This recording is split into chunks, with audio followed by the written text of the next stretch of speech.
Greetings, everybody. This is Christopher Messina coming at you from the Messy Time Studios, as ever, on the beaches in the last free state in America, Florida. Joining me today in the studios, 23rd of October, 2023, is Meghan Lapp, who works with or for Seafreeze in Rhode Island, which is a commercial fishing company. Meghan, thank you so much for taking the time. Thanks for having me.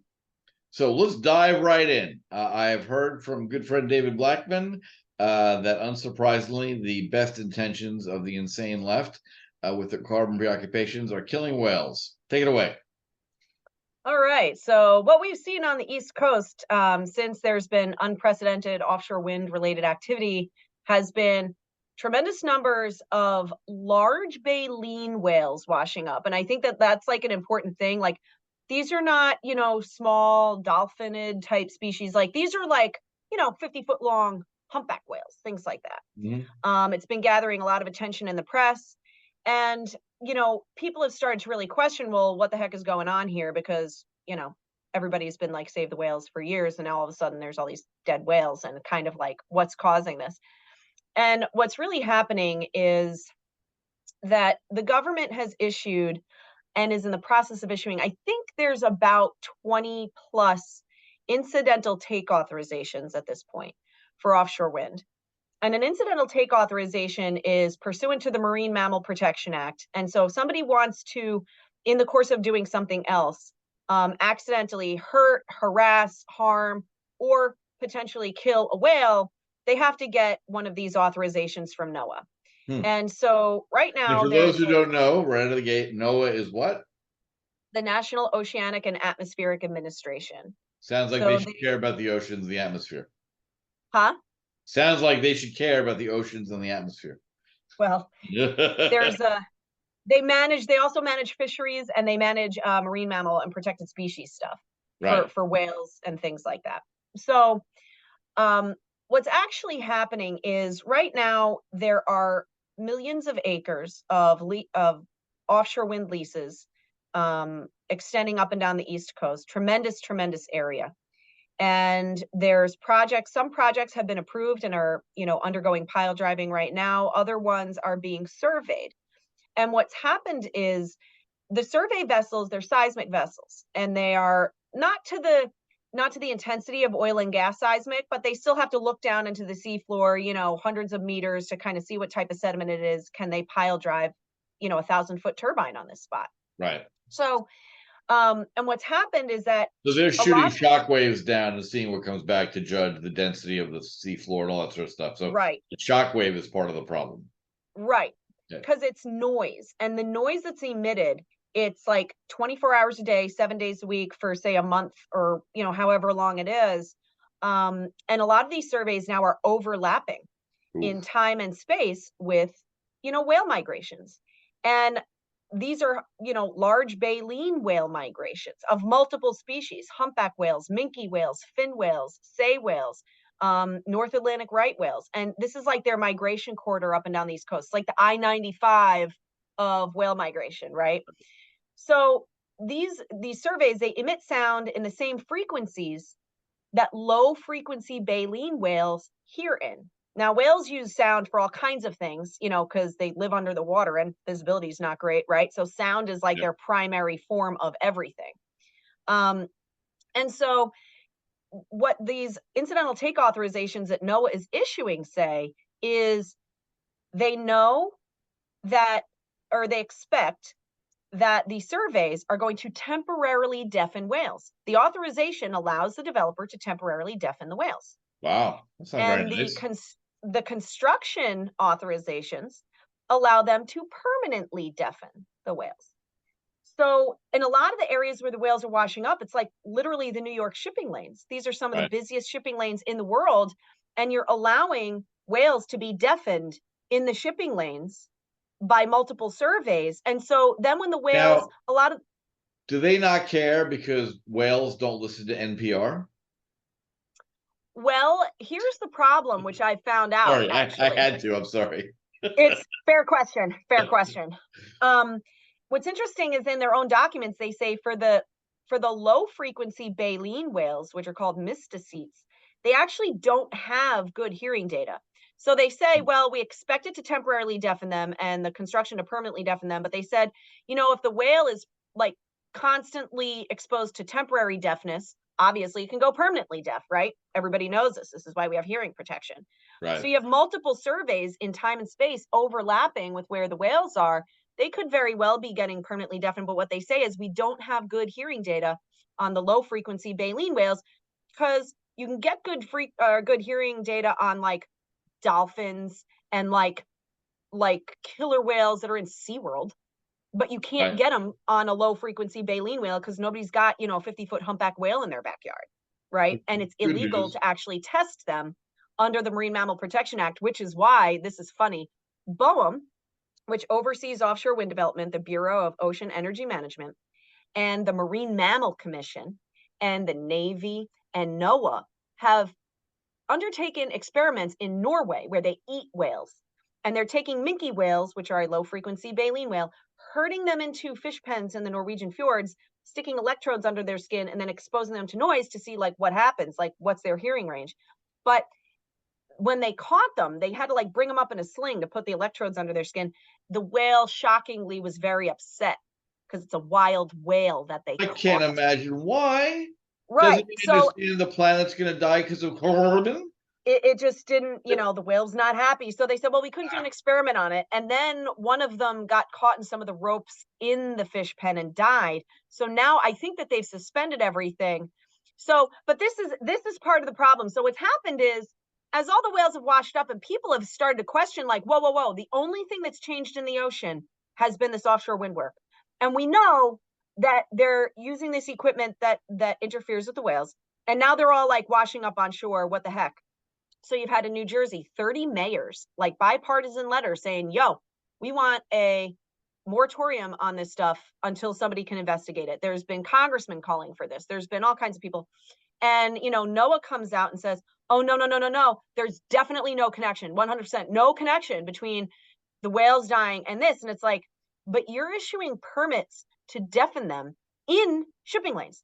And this is what's actually apparently happening. I can't say for sure because I haven't seen the whale's auditory organs to say, but all circumstantial evidence points to this.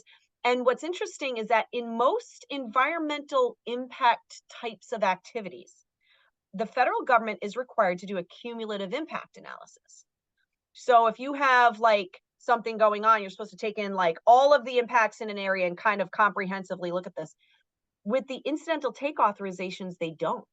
So they look at every single one as like its own separate thing.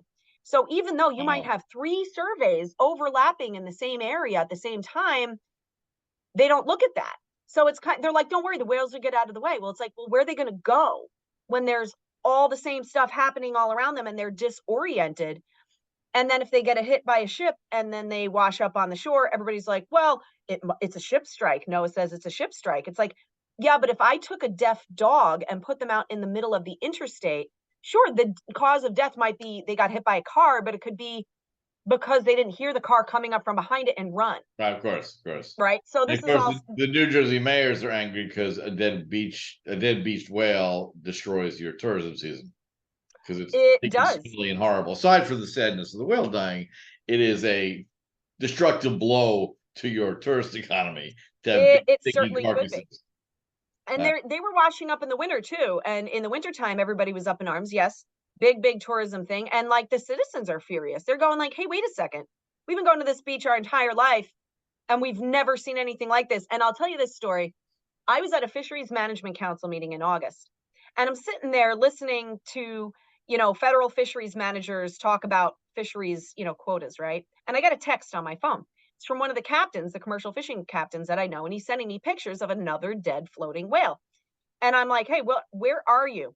Send me a picture of your plotter. Like, what's your coordinates? So Yep. he tells me, he shows me.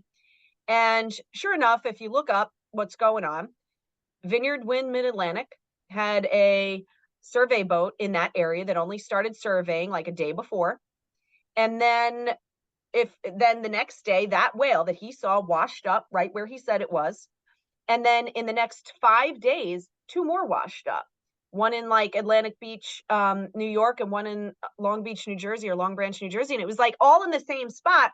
And it's Right. almost like now you can practically predict it if there's going to be whales in the area, like when you're going to see them wash up, because if you pay attention to where these vessels are. And it's what's really infuriating from a fishing standpoint is that for fishing on the East Coast, to minimize interactions with especially large whales, large baleen whales, the ones that are dying, there's something called the Atlantic Large Whale Take Reduction Team that certain fisheries have to engage in. And it's with NOAA, it's with scientists and all this. And it's designed to minimize certain fisheries which may interact with a whale, to minimize those interactions. Right. But there's nothing like that for offshore wind developers. So if these whales start to exhibit population decline, guess who gets to pay? It's not the Fisheries. wind companies, Right. it's the fishing industry. And Well, that's a huge I problem. know I grew up in New York and spending time in New Okay. York. I know that the word Noah in certain coastal towns, might catch you a beating outside of a bar, right? There you So, go. and apparently justifiably, that's crazy. Yep. Wow. So, in anticipation of this, because I saw the chat you had with David, and I read some of the stuff that you'd been saying, I of course went and checked, right? Or checked. I went and I looked to see what else I could find, and I'm part of the reason we started Messy Times is, and this may always have been true. Like I've actually been asking like older people in the 70s and 80s, like, was there a time when you not only never mind believe what the government had to say, but at least were willing to hear them out, as opposed to now, whenever the government tells me something, I know with certainty that it's 180% exactly the other thing. They've destroyed children. We were just having this chat with our daughters in college. Like the amount of psychotic, not psychotic, the prevalence of massive amounts of emotional and mental health disorders among college kids now far outstrips anything that I ever experienced myself, or that our other older or younger children ever experienced. And 3 years of the insanity of the Wuhan hysteria ruin these children's lives, and no one wants to talk about it. So you've got a government that swears black is white, up is down, right is wrong. A piece of fabric will block something when the pore size is 80 times larger than the virus. Like, there's nothing left, they tell us, that sounds remotely true. And so when I checked NOAA, their website, they're like, no, nothing to see, everything's fine, the average amount of whale deaths hasn't changed in 200 years. So what is your impression of, are they fudging data? Are they manipulating data? Are they just straight out lying because it's better and they've been bought off by the alternative energy industry? Like, why does this continue? And who benefits? Basically, who's writing the check and who benefits is, I guess, is the question. You may not know, but what's your guess? Well, I think offshore wind obviously is an incredibly high priority of this administration. They want it. My former governor of Rhode Island, Gina Raimondo, is now the head of she's now the Secretary of Commerce. She's the head of the Commerce Department, which oversees NOAA. Right. Her first day on the job, she said, "We're going to build windmills." It's the administration push, right? So with that, Hmm. they know that whales can shut down offshore wind. Whales are like the one thing that actually could make a difference as far as impacts, right? And if a Yeah. whale death were actually clearly, if they actually were to prove by taking a whale that was floating in the vicinity of this offshore wind work, and they actually did a level B necropsy immediately, which would look at the auditory organs of that whale, and if there was like damage there, well, now all of a sudden um they would be in hot water. They'd have to say, well, wait a second, and they'd have to start pulling these permits, these incidental take authorizations. There would actually be a repercussion from that. Hmm. So I think, obviously, because the administration is like, hey, this is what you're going to do, they're not going to go look for any evidence that would shut down the projects, because they've been told these are your marching orders, like this is what we're doing. But I think what's interesting is that there are other places with offshore wind development where the same scenario has occurred.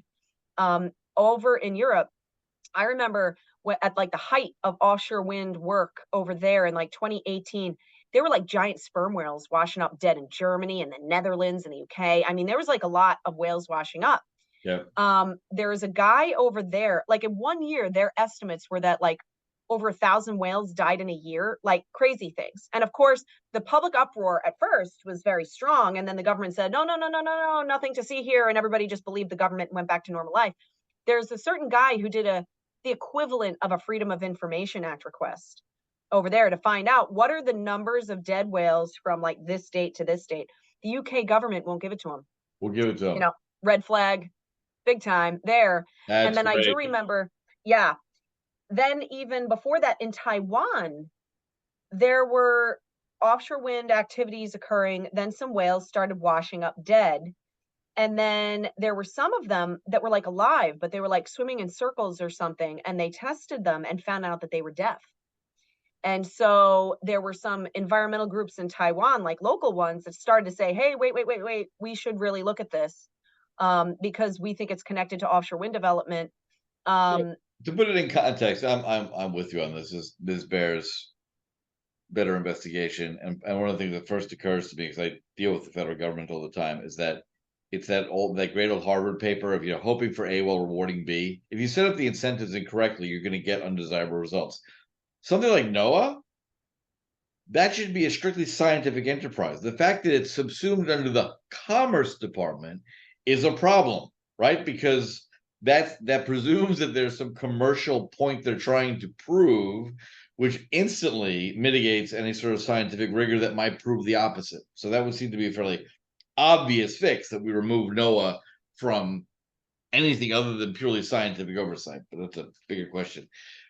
But what's the benefit? Okay, so let's assume, screw the whales, whatever, we like to save them, who cares?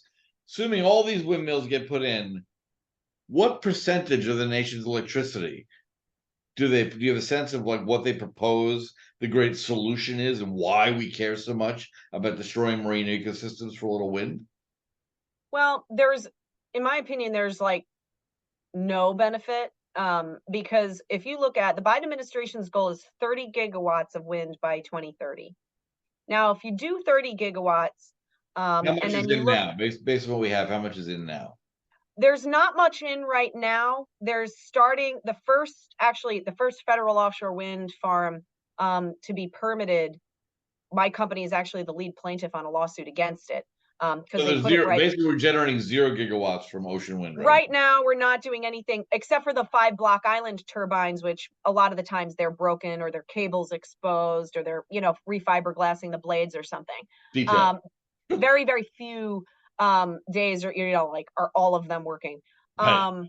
But the problem, I think, that people get sold a bill of goods because they think somehow this is good for the environment. It's not. Right. You're going to create literally thousands of square miles of an industrial power plant that doesn't work because the wind is only constant sometimes. It's not constant. It's up and down all around.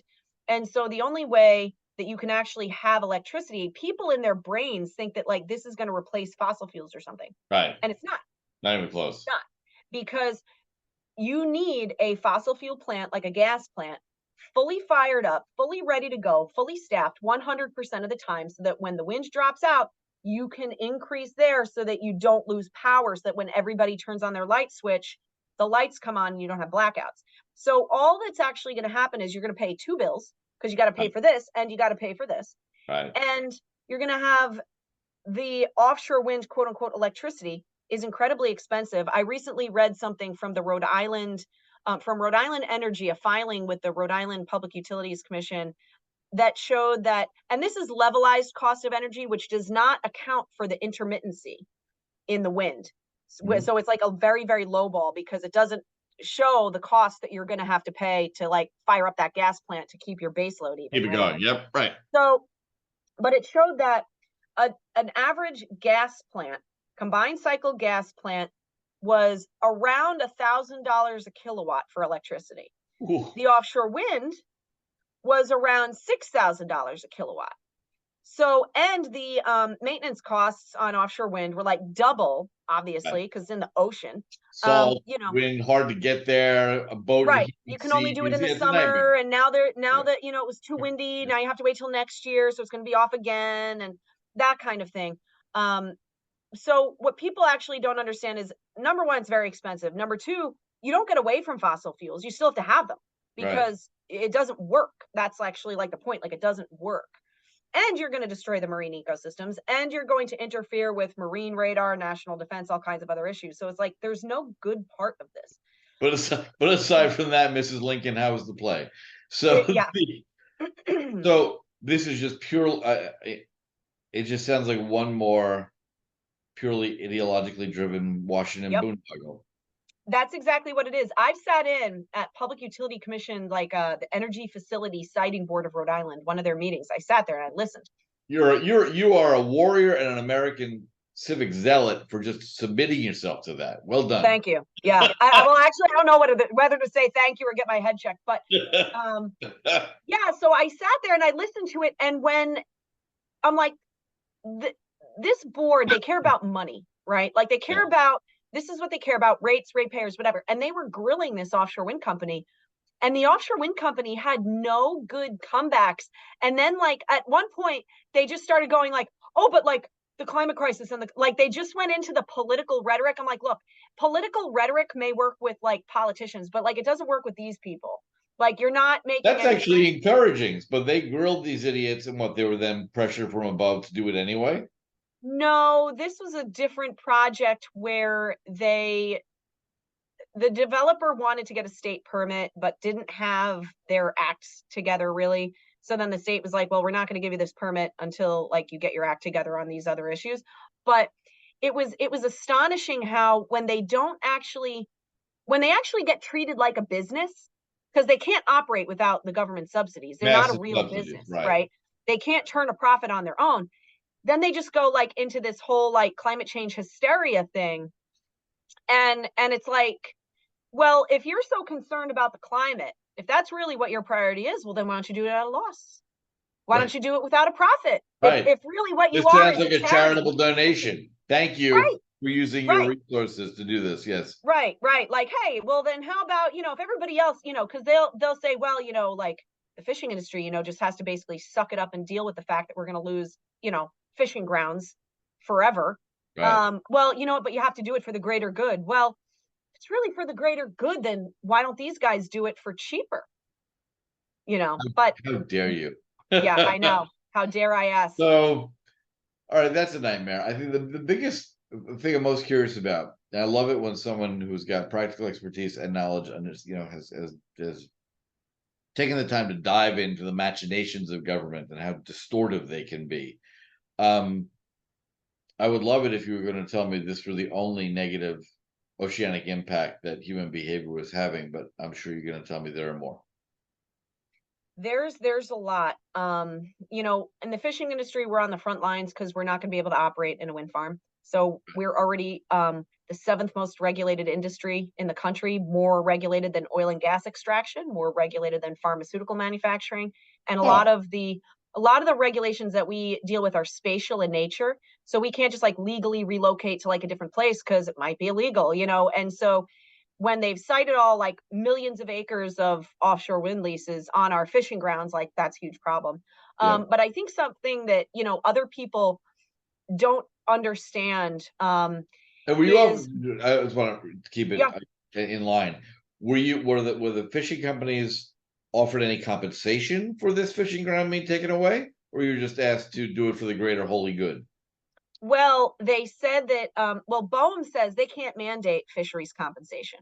And that's because they're supposed to avoid us in the first place, which is why we're suing them, because they didn't do that. Right. But, then they'll say, well, through some of the states, we did fisheries compensation. But I'll give you the example of Rhode Island, right? My boats are based in Rhode Island. We have 2 shoreside facilities based in Rhode Island. So the Rhode Island Department of Environmental Management, their division of marine fisheries, did an analysis, a very detailed analysis, more than any other government agency on this particular wind farm that we're suing on, the impacts to the Rhode Island boats only. Hmm. And they found that it would be a $35 million loss. And they said, but that's conservative because they said this does not include any of the land-based impacts, right? The shoreside businesses like the fish plants that purchase all the fish from the boats. This was Right. only to the boats only. And really, When you look at the main product that's harvested in that area is squid or calamari, right? And so there was an economic study that was done by the Virginia Institute of Marine Science that showed the economic multiplier for calamari, for that fishery in particular, was like 7 to 1. So if it was like $35 million, multiply that times 7, this is what the real number is. Well, that company that is building that wind farm right now, as we speak, they compensated the whole Rhode Island fishing industry, everybody, including the shoreside businesses and everything, $4.2 million. Wow. And that's not like over $200 million like what it should be, right? If you were going to really compensate. If it's 7x, that should be about $240 million, but they decided. There you go.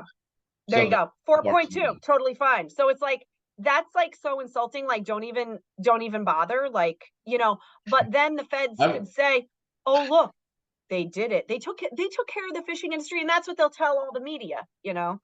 That's great. I'm going to say that because we live in dark times, that we have to look for humor where we can find it. And I now have the calamari index, and I'm very excited about that. There you go, the calamari index. I've been trying to apply the calamari index wherever I can. I can't wait to get into a conversation about policy with someone and say, well, we're going to use calamari as a baseline. That's going to be fantastic. Anyway, go on. Yep, awesome. The other thing that we can't do is even transit through a wind farm. Now, think about thousands of square miles, about just not being able to drive through. You gotta go around it as opposed to. You got to go around it. Is that because the blades just come too close to the surface of the water, or what's the rationale for that? No, the rationale is that your marine radar now doesn't work. Commercial fishing vessels, they operate, you know, we're in like the nighttime and the fog and the rain, inclement weather, all this kind of stuff. And now your radar is not going to work, because what windmills do, bless you, is they have like, you know, spinning blades, right? Right. And that creates false targets and masks real targets on the radar. So it'd be like flying blind. You know what I mean? You can't do that, because now you might hit turbine or someone else or whatever. Hence the piles of dead bald eagles throughout the West that are killed by wind farms, which, as someone accurately put it, if these piled dead eagles were next to an oil rig, the media would scream about it all day long. But because wind farms are killing them, right. No, and nobody. This is an issue. I had started to read studies from Europe on the radar interference, and I was like, wow, this is like really, really, really bad. But all the studies there were done on like much smaller turbines, like 2 megawatt turbines. Over here, we're talking 13 megawatts and up, like much bigger. Blade, right, exactly. So I'd said to the Coast Guard for years, I was like, look, like, we need to do some kind of modeling analysis. The Coast Guard had done a modeling analysis for Cape Wind back in the mid 2000s about radar interference, marine radar interference, and they showed that it was a problem. So I said, look, now we're talking big boys, right? Like, these are going to be much bigger turbines. There's going to be a lot more of them. Like, for us to have an adult conversation here, we need to have some kind of modeling study done. And then, like, let's talk about impacts and what to do about this. Coast Guard refused. And in 2018, I went to Coast Guard headquarters in Washington, right? And I spoke with the chief of the Office of Navigation Systems for the United States of America. And I started throwing radar studies down on the desk. And I was like, what are you guys doing about this? Like, you're in charge of maritime safety. Like, this is a problem. And she said, like, her eyes almost popped out of her head. She's like, I had no idea. And I'm like, well, that's the first problem. Let's start there. Proving this stuff, right? Like, this is the first problem. And there were other people there at the end of this. When I and the people I was with, when we were leaving, we said, well, what should our next steps be? What should we do? And the Coast Guard said, we don't know what to tell you. This is literally the first we've heard about this. And I'm like, why am I doing your job? Meanwhile, but hasn't this interfered? I mean, you certainly cannot be the first people operating boats who've noticed that this is true, right? So, have there been crashes and human deaths as related to this, or in Europe, most countries do not allow any vessel traffic in a wind farm. The UK is the only country that allows fishing vessels in. Those boats only go on very, very clear days, with no fog, no nothing, because otherwise it's not safe. Right. And so it has. It can't be safe anyway. The fog could come up unexpectedly, and all of a sudden you're in the middle of it. Now what? Right. Well, they've had windmill service vessels hit the windmills before. Right. So, there was a maritime or a Rhode Island, a Massachusetts, Rhode Island port access route study in my area that was being conducted by the Coast Guard in like 2019. And I submitted multiple comments with all the references, all the studies, all the everything. And I said, look, you guys have to incorporate radar interference analysis into this navigational analysis for this wind area. Right. Because there's a giant 1,400 square mile wind area that they were analyzing. I said, look, this is like the biggest problem here. We really need to look at it. They responded, we are unaware of any studies that confirm or deny the presence of radar interference because of windmills. And I was like, bullcrap, you guys did one in like 2006. That's a lie. Wow. But shockingly, and you'll appreciate this, because no conflict, no interest. The Coast Guard guy who was in charge of that study before it was complete then left to become the director of marine affairs for a wind company holding leases in the area under consideration. So why do we think that there was no analysis? So there you go. One of my you probably know this, but for my listeners, one of my favorite stories is all this hysteria began to creep up, like offshore wind's going to save the world, it's going to be great. And one of the first studies done about, first off, where the wind blew hardest, right? So first thing is, well, let's put them in the right place. And this was when Teddy Kennedy was still, infesting the Senate. And he was, of course, big cheerleader, offshore wind, fossil fuels are bad, probably because the oil companies never bothered to donate to his campaign, right? So it was determined, and I never forget this, determined that the best place on the entire East Coast, because of the way the coastline is, Gulf Stream, all the factors, the best place in the world for a wind farm was off Kennebunkport, Maine, which sadly for the environmentalists was going to destroy the view from the Kennedy compound. So the best place in America to put an offshore wind farm was quietly pushed away, because Teddy saw that study. He's like, but that's going to interfere with my sailboats and my view's going to suck. And it went right out the window. And that's all I ever needed to know about the offshore wind industry's benefit to America. Well, what's interesting is the legislation that authorizes offshore wind development, Kennedy helped write back in the day, right? So he wrote the legislation to make it hard to put in a windmill. But that's what's actually being ignored right now. Again, which is why we're suing on it, because it said, well, you can't interfere with any reasonable use of the ocean. Right. Like, fishing would be reasonable. We're federally permitted. Pretty reasonable. And we like to eat fish. Someone's got to get them out of the ocean. Yeah. Right. So the feds, now they don't care about that because it's, full speed ahead. But, what's very funny about the whole radar thing is, so in 2022, now after they've approved multiple wind leases for construction, the National Academy of Sciences comes out with a study.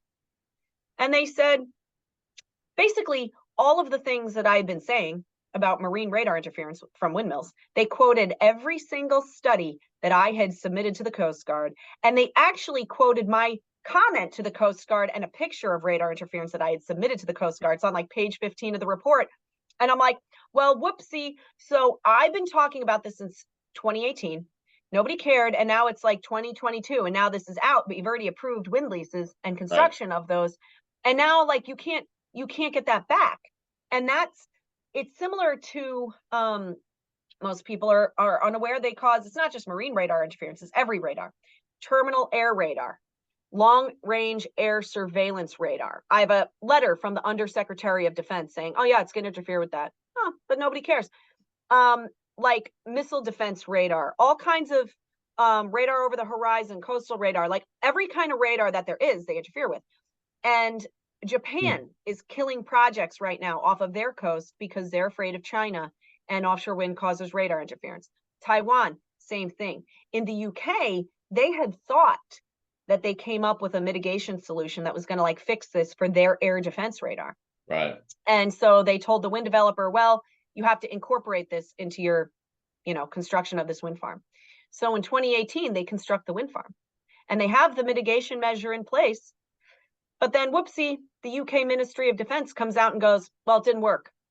So now they have a blind spot, but Wow. it's too late to get back in the bag. And I'm like, we're talking about the whole East Coast here. Like we have like New York, we have like Washington, Norfolk, Virginia, like where our whole Navy's based, stuff like that. Well, Just small aside things. from Norfolk, you were making the case for more wind development. Right. It's like Sorry, every, I had to. Cheap shot.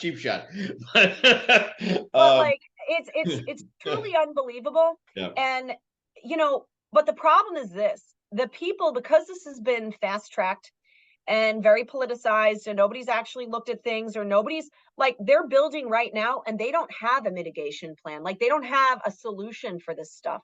But they're like, well, we're going to require the developer to figure something out later. I'm like, they've had this stuff in the UK for 20 years and nobody's figured out a solution. So I'm pretty sure that like you're not going to find one right now. Pretty sure.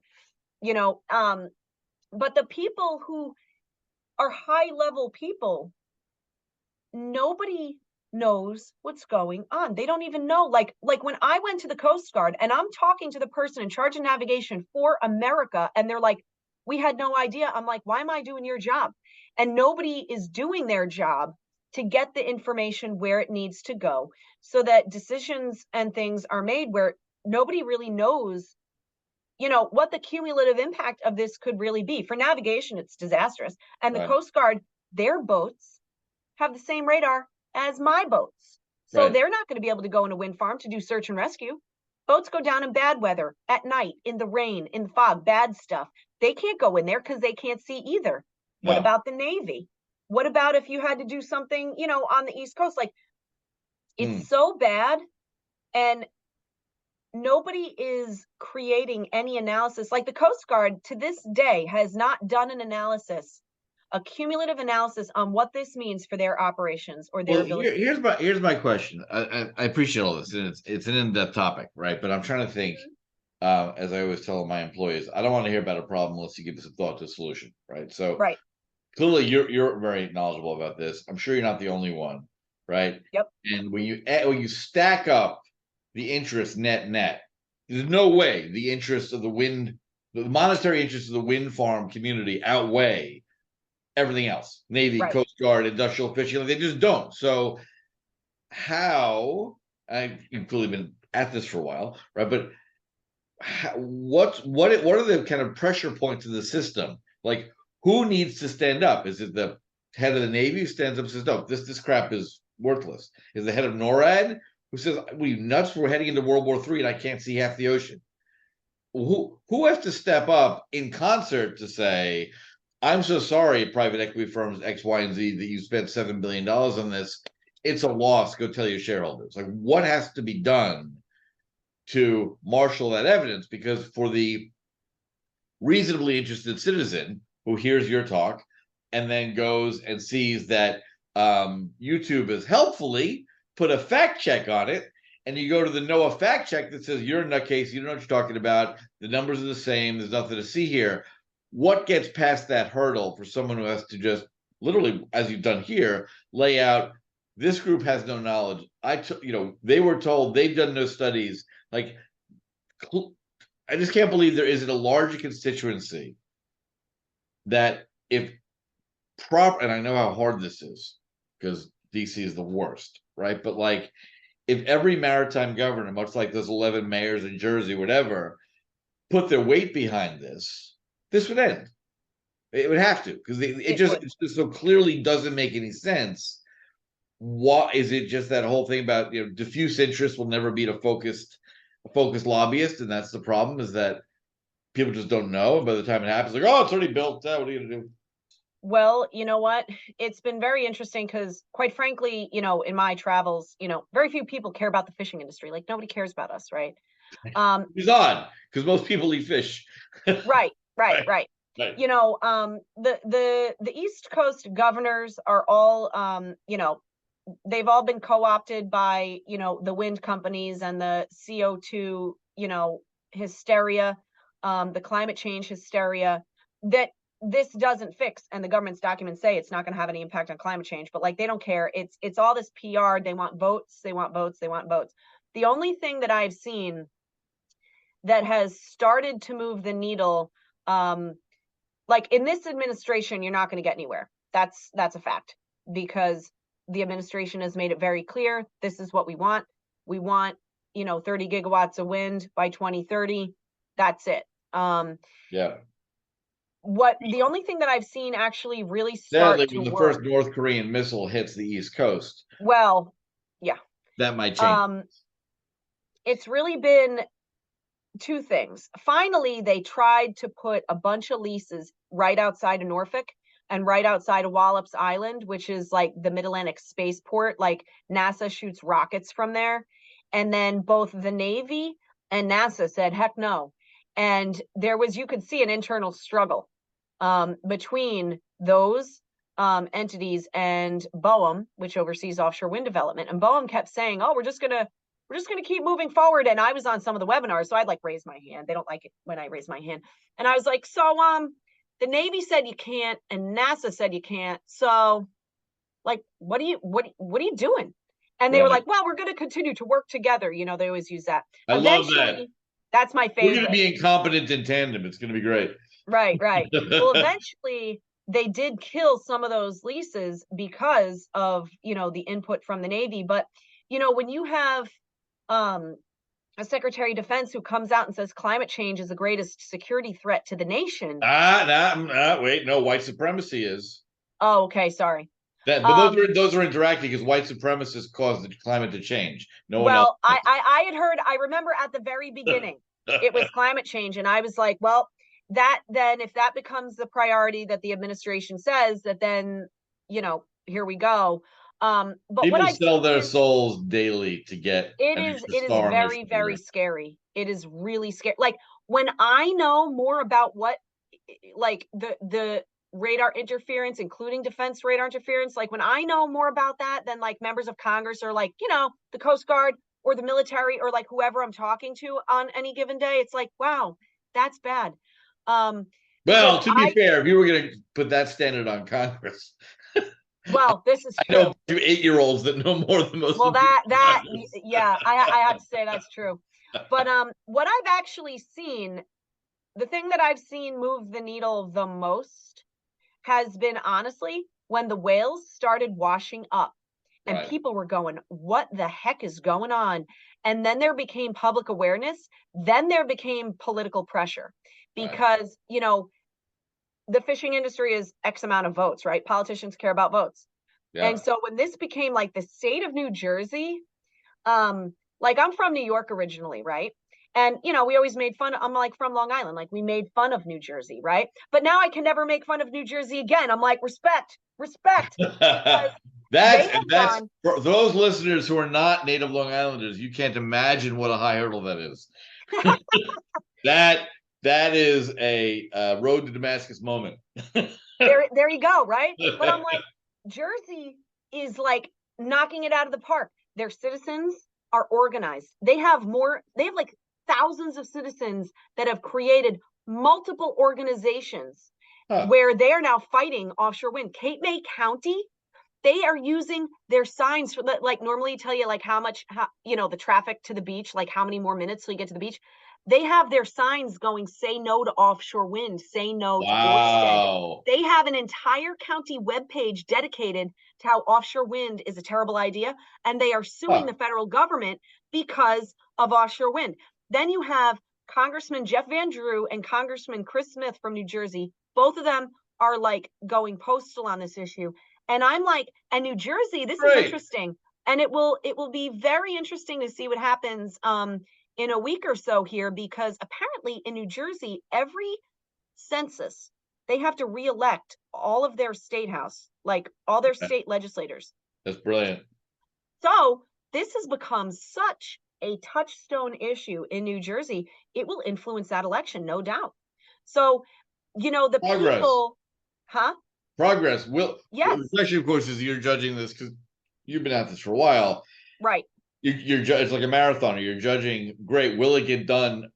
Will the pressure be applied in time to stop the damage, or will after be like, oh well, we guess we'll do it in North Carolina. We ruined, What do you think? What do you think the prognosis is for what has to happen to turn New Jersey? I can't believe I'm saying this. Turn New Jersey into a model for the rest of the nation to Well, change this. I think that there are some people in New York that are starting to wake up. There's folks in Rhode Island that are starting to become very mobilized. And I think in the meantime, as the citizens, like real life democracy, like what's supposed to happen, the citizens do stuff.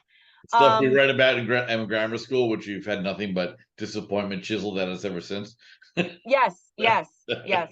Um, in the meantime, what's actually happening on the financial front is tremendously interesting because, like I said before, offshore wind companies can't turn a profit on their own. They don't No. have a product that works. Actually, right? I will bring good news on that front because my entire world is capital markets and global investment. And I've heard out of Australia, out of New Zealand, and offshore of Southern Africa as well, that people that own these projects are desperately trying to sell them now, Oh, absolutely. which is They're trying great to sell news. everywhere Yep, because that's great news.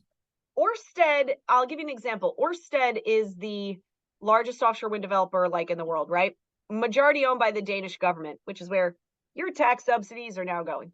But they're divesting of projects like in Taiwan, in Germany, one of their newer ones in the UK. As soon as they built it, they divested. They came here because the US is going to give them a ton of money. Right, For offshore wind, they get 30% of the capital cost of their project covered in the form of an investable tax credit. That's where the money is in this. right, Then, on top of that, the Inflation Reduction Act not only codified that, but also said, well, if you meet certain other requirements, you can get up to 50% of the capital cost of your project covered by an investable tax credit. right, Now, the offshore wind companies, because they're not run like real businesses like what yours would be or mine would be, right. they do very stupid things in their like financial projections because every time they've ever, run into issues, they just run to a government. The government gives them more money. Well, in their future forecasting, they didn't build in risk. The risk that they built in, the assumptions that they built into their future financial forecasting was that interest rates would remain at zero. And also that the cost of material would always be decreasing. They sound like Social Security actuaries. Right. The economy So will always now grow at 8%. Inflation will always be 1.5%. it's The right. productivity of the worker will definitely offset a smaller It'll workforce. Of course it will. it'll be fine. It'll be totally fine. Right. Great. So, but what's funny is these companies before, and this is part of I can talk about later, they signed power purchase agreements with state utilities before the feds even review their project. Right. And then the feds are like, well, we have to approve the project because they have a contract. It's like, no, now you're subjecting the federal government to a private contract, but that's a different story. They use these contracts as a reason why they have to approve everything. They can never, take into account any other use because they have to fulfill their contracts. Well, now Orsted, as well as other developers, they're going crying. Now they're saying, well, the Inflation Reduction Act money is not enough. And there's Orsted has been saying in their Capital Markets Day reports in London and their shareholder phone calls and investor phone calls that they're not going to make any money on their U.S. projects. They're saying like they've got like a zero weighted average cost of capital. There's no money here. We're not making anything. And now they're going back to the States where they signed the power purchase agreements and saying, well, we need you to retroactively adjust our contract that we signed because we need more money. So Equinor, which is owned by the Norwegian government, 67% owned by the Norwegian government, again, U.S. tax dollars going to fund foreign pensions, together with Orsted, went to New York because New York had like 3 projects that they had contracted with these guys. And they're like, well, they requested on average a 54% increase over their current contracted like rate. And they were like, we need more money. We need you to do this so that we can make money, so we can give profits to our shareholders. And I'm like, okay. So I was shockingly surprised in a pleasant way that the New York Public Utilities. I want to break in because I love this conversation, but I have to ask, do you have time to catch fish? Not me. I haven't been able to go fishing this year because I do this crap. Well, I mean, it is, and that's somewhat a jest, but it's also really important to make this point. to folks is that the government depends upon two things for normal people to not understand. First, they make it as complex and opaque as possible, right? Yep. Snooze fest, right? The law that created the Securities Exchange Commission was 8 pages long. Dodd-Frank is 3,000 pages long, and it's impenetrable. I mean, you know this. You try to read federal legislation, it doesn't. It's not English. It's very start. First off, paragraph X of thing Y in subsection X is changed from an is to an of. That's how they write legislation now, to make it impossible for you to understand what they're doing. Right? That's first. Yes. They make it really boring, because that keeps you from looking at it. So only the most driven, focused, and educated can actually parse through this crap, right? So what I love about what you've done is taking the time to connect the dots between quarterly conference calls with public companies, majority owned by Scandinavian countries, who again put those funds into their pension funds, right? Not many people would have caught what you meant by the American taxpayer subsidizing the retirement of Norwegians.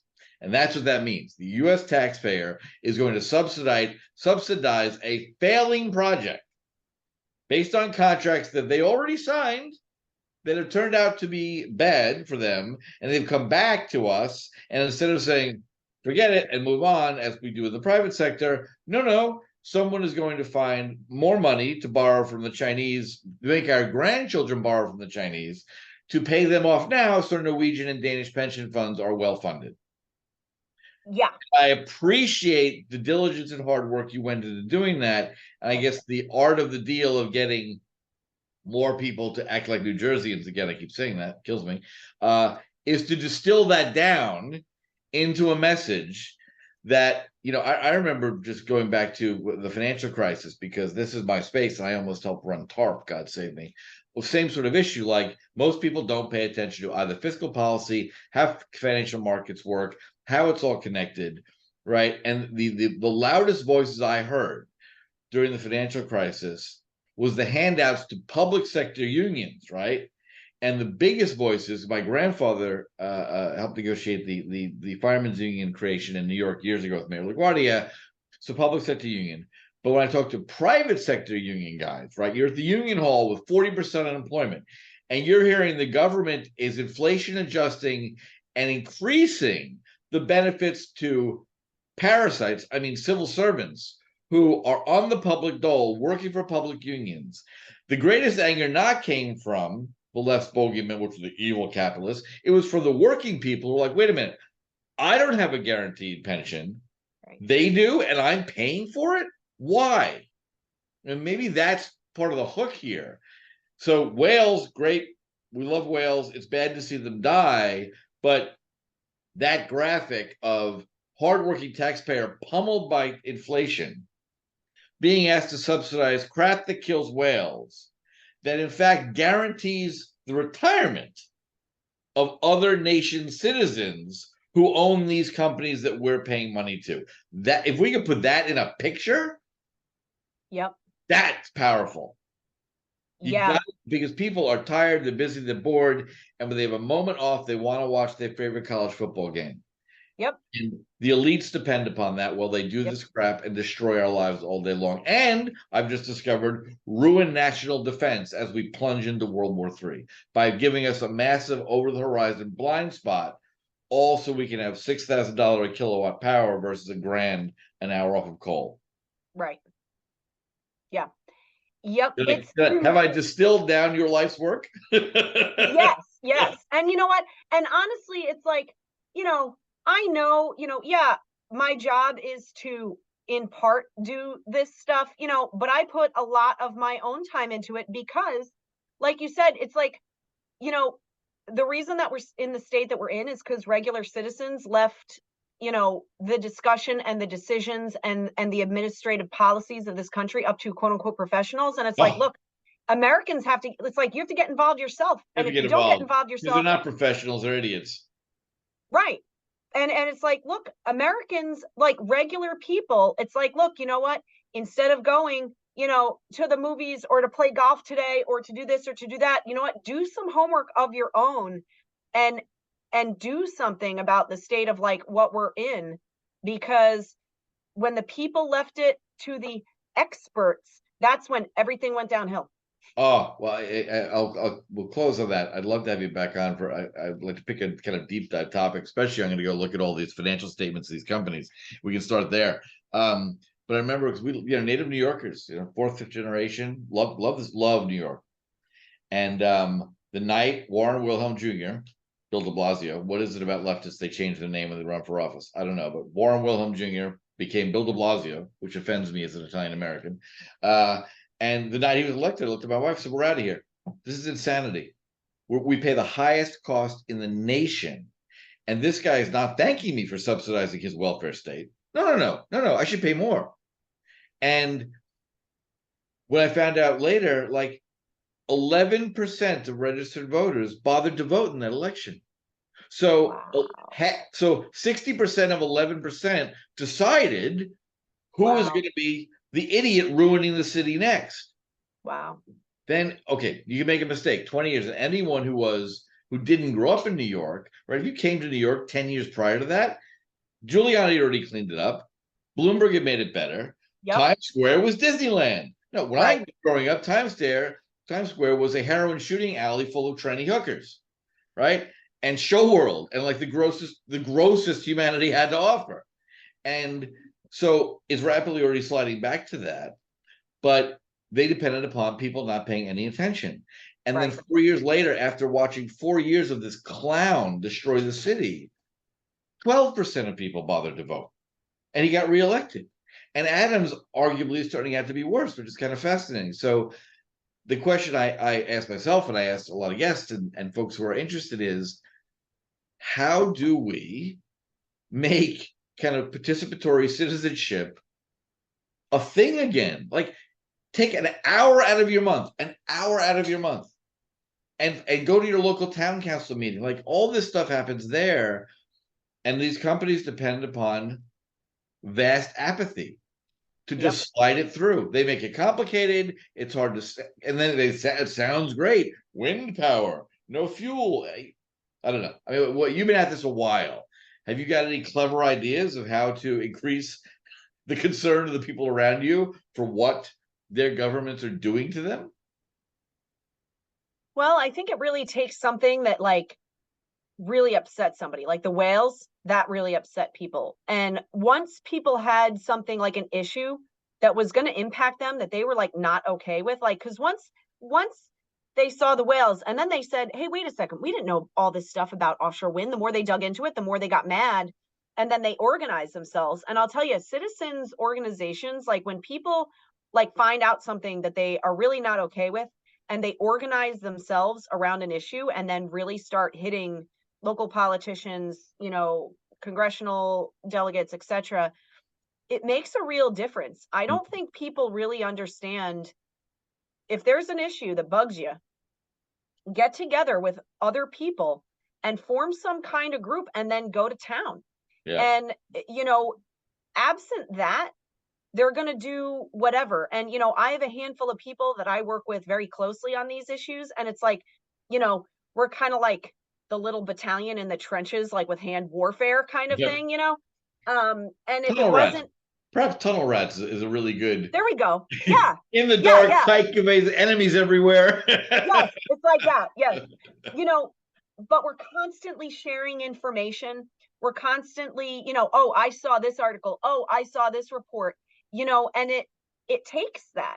And then when you have more people involved, not only does that get, like more spread out, so there's less for each individual to do, but like you really then start bringing in people in some of the offshore wind groups, the citizens people that are fighting it, they have financial people in there. They have people who used to work for the EPA. They have people who, are involved in marine biology. They have, so you kind of get everybody's skill sets together. And then it's like, and even if somebody doesn't have a quote unquote skill set on the topic, like you can read, you're literate, you can talk, you can find them. you don't need special whatever to do stuff. You have to go into a discussion or into an issue, and you just have to say, I'm not going to lose. Yeah, I think that's a good sum up. I think that I love this conversation. Thank you for taking the time, right? Oh, For all thank of you us for having me. who care about better governance in the country. I mean, my contention has just been the only reason water flows around a rock, right? And the drug war, every time you make something illegal that's attractive, all you've done is Winston Churchill said, you've made honest people into criminals, right? And similarly, there's not a bureaucracy in the world that has ever looked around after 10 years and said, oh, we did it, and put itself out of business, right? Not going to happen. And so taking away the prize means if there are no rewards to going into government aside from true civic duty, A, we'd get better representatives, right? Oh, yeah. B, it's not a career, right? There's no career. But how did a broke bartender who barely was out of college audition for a role? That's how this chick Sandy Cortez got her job in Congress. This Silicon Valley cynical multimillionaire data scientist looked at the 435 congressional districts, and they're apportioned by population, not by voting population. And he found the district with the lowest number of voters. So that area in the South Bronx, a lot of immigrants, legal, illegal, doesn't matter. But the point is, of the voting age adults, the normal amount, I think, of voting age adults in an average congressional district is something like 650,000. There are something absurd like 42,000 in that district. So wow. that's why that incumbent had been there forever. The sleepy Democrat, right, just rode this wave because who could care? And his genius was, I've just got to convince 50% plus one of 42,000 voters that this dynamic young woman with a fun last name who can play Latina when she wants to, even though she went to high school in Westchester, went to Boston College, it was Sandy for her whole career until she became whatever the hell her name is, right? So that gaming the system is part of what worked there. But if there were no prize, and that she went from being a broke bartender who didn't pay her taxes on her book venture in the Bronx to wearing a $80,000 dress to the Met Gala the next day, right? Right. That all goes away if there's no prize. And so you shrink government and make it apprehensible by the average citizen, then this stuff doesn't happen. People are too busy. It's one more thing. And I do love it when people find a topic they care about and get engaged. I don't think of anything bigger than telling people that there is now a blind spot in the over-the-horizon radar that we use to defend our nation. I guarantee you, if I ran that by 100 random people in my lovely community of very nice, hardworking people, I'd get people edging away from me because I'm a bummer and they're going to get another beer and go have another hot dog.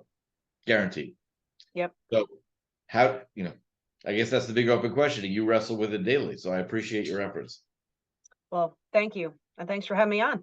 You bet. So we'll sign off now. Any final words for folks who have thought about the whales or what they can do or what we should be pointing them towards so they can learn more? There's actually a Save the Right Whale Coalition. They've done a pretty good job of making a website that people can go to. They've shown all the environmental groups that the offshore wind developers have paid off. This is why, you don't hear anybody screaming about whales. And as far as the fishing industry, if there's any folks listening who happen to be fishing related, go to the Responsible Offshore Development Alliance.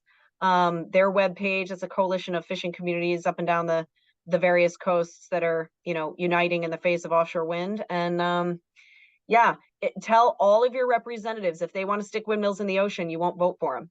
Tell them that. Excellent. Thank you. And we'll put all those links below. Meghan, again, thanks so much. Appreciate the work you're doing. And to my regular listeners and those who are tuning in, I will close as ever with thank you for listening to Messy Times. Tune off the mainstream media who are lying to you and tune into us instead. Thanks so much. Learn what Bitcoin is, how it works, and why it matters. Bitcoin 101, your ultimate guide to the fundamentals of blockchain.